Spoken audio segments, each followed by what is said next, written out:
The storm howled outside, rattling the windows of Ayaan's cozy little house. He was just finishing his homework when he heard a faint tapping sound at the door. Peeking through the curtains, he saw a frail old man, drenched from head to toe, shivering in the cold rain. Without a second thought, Ayaan opened the door and welcomed him inside. "Come in, sir. You'll catch a cold out there," he said, his voice full of concern. He helped the man take off his soaked coat and offered him a warm towel. Ayaan's mother brought a steaming cup of tea, and they all sat by the fireplace.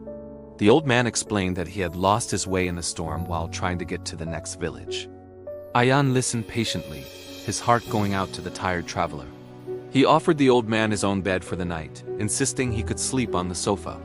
The next morning, the storm had passed, and the sun was shining brightly. The old man was gone? On Ayaan's bed where the man had slept, lay a small, intricately carved wooden box.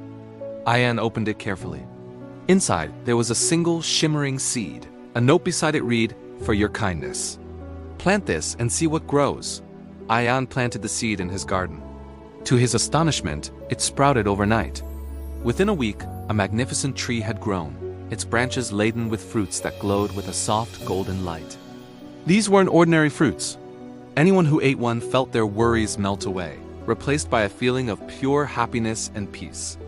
Ayaan's act of kindness had not only helped a stranger, but had also brought a touch of magic into his village. The tree became a symbol of hope and generosity, reminding everyone that even the smallest act of kindness can blossom into something wonderful. Thank you for watching.